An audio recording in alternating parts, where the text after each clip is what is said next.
Yes, my friends, I am Sandeep Ghosh again with the class. Not only class, but also a story of ages of our old creation. That's the sun. Sun. Do you know? This is sun. What's this? This is sun. The sun is about. The sun is about 460 crore years old. Yes, the sun is 460 crores years old. And from the sun came out our lovely earth. And the earth is about. The earth is about. The earth is about. Yes, this is the earth.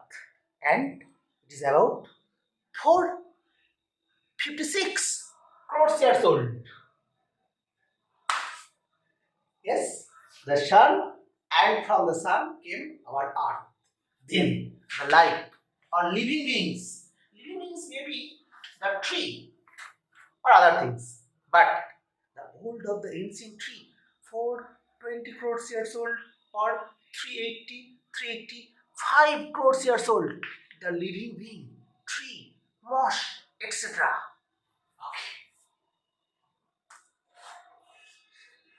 Now we latest part of the family.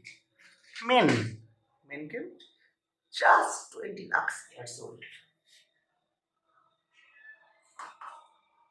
Yeah. So the oldest one of the family is the sun. Then earth. Then trees. Then man or human being. So I am Sandeep Ghosh with your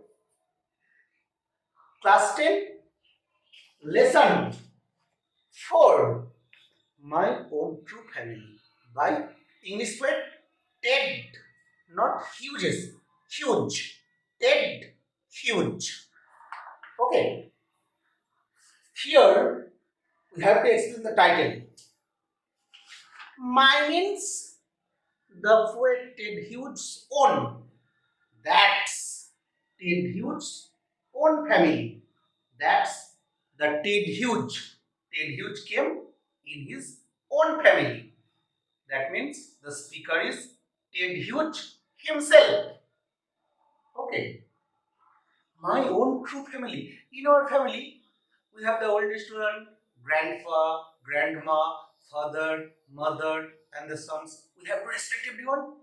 In the family of the solar system or environment, we have to respect the sun, earth, trees, and many later years younger human beings. We have to respect the trees, as trees are our senior citizen. Trees gives us many things, but we can't justify justice on them. So the title, My Own True Family. Actual family of the poet or human being is the tree. That is clear. This poem is with huge irony and controversy and double meaning words. So we have to go through the poem. What's the message through the poem? The message through the poem is we have to save our trees, our senior citizens, our elders of the family. Okay. So just go through the first paragraph of the poem. Once I crept in an oak wood, I was looking for a stag. I met an old woman there, all nobly, stick and rag.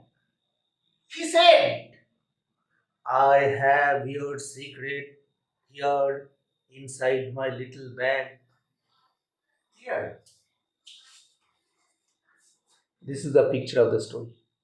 Once the poet went into an orchid. There he met an old lady. The old lady was ragged. The dress is ragged. Nobly stick. That means many weak items and surroundings in the stick. And the lady was old. The little bag. There was the secret of the poet. Now, the poet was in search of stag. This is male deer. And the little bag was with the secret of the poet. Clear? The poet went in an oak wood in search of stag. Double meaning. Stag means male deer. But here, from the city, he went to the woodland in search of habitation. Clear? The poet went into oak wood in search of stag. That may be habitation. Okay? This is the poet. Crept. He was creeping. The old lady. The lady was weak. The lady was old. The dress of the lady was ragged. And the poet was looking for a stag. Now, second part. Then she began to cackle. And I began to quack. She opened her little bag and I came twice awake, surrounded by a strange tribe, and tied me a stack. Then the poet was angry with the lady, and the lady opened his bag. The poet came twice awake. What can the weak lady do? Then the poet was surrounded, that means bounded by in a stack. This is in a pole, the poet was bound. Clear? Now, the third stanza. They said, we are the oak trees and your own true family. We are chopped down. We are torn up. You don't blink an eye unless you make a promise now. You are going to die. Then the tribes, that means the trees, in the name of the tribe, the these oak trees came out and told the poet, when we are torn off and cut down and we are bleeding back, then you have no attention. So now you have to die unless you promise or swear. The third stanza. Third stanza, the poet had to promise. Now in the fourth stanza, whenever you see an oak tree felled, swear, now we will plant two. Unless you swear, the black oak bark will wrinkle you over and root you among the oak where you were born but never grew. Then the oak trees became angry and told, whenever one tree is cut, you have to promise, you have to plant, you have to plant two. Whenever one is cut here, one is cut, one is cut, you have to plant two.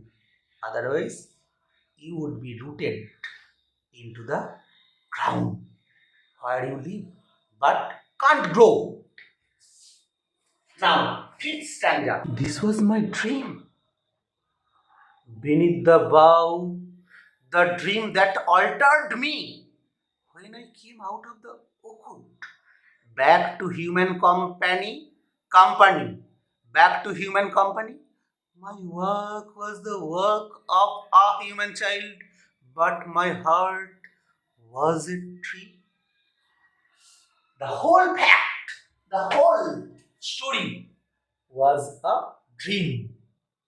The poet escaped from that situation, but when he came back to the human world, his heart, his heart became of a tree, and he promised to plant two oak tree whenever one is cut.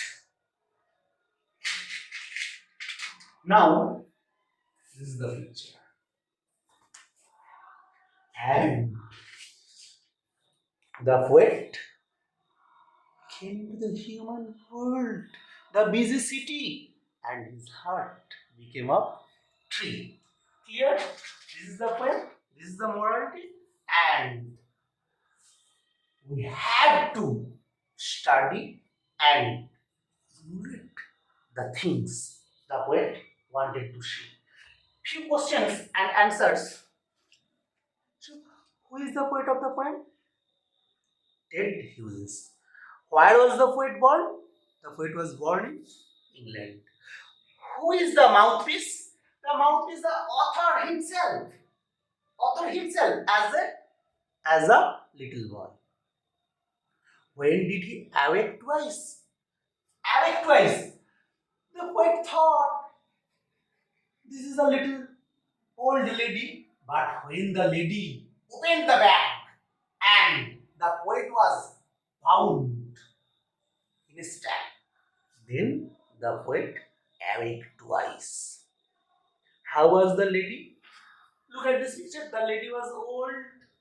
The lady was cracked. The lady was knobbly. That means weak. And next question maybe, where was the dream? The dream was under a bough. Next question maybe, what was the swear or promise? The poet had to swear to plant two oak tree whenever one or single one is cut. Change or alteration in the poet? The poet's heart became a tree. That's the alteration. What's the rhyme scheme? This 15-line poem is with the rhyme scheme A, B, B, B, Sh, B, B, B, E. That's all. You have to remember and recite few words repeatedly. Such. The poet crept.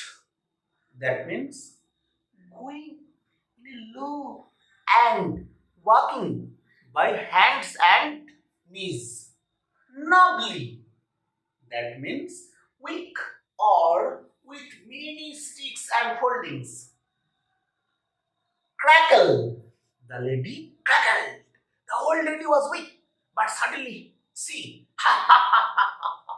sounded like a big and king duck stack. Where the poet was bounded, that means the pole that is stack. Now, swear, that means promise, bow. Where the poet saw the dream and human company in the city life, the poet became a man, but his heart was a tree. Okay, goodbye. Stay safe and please plant more and more and more trees.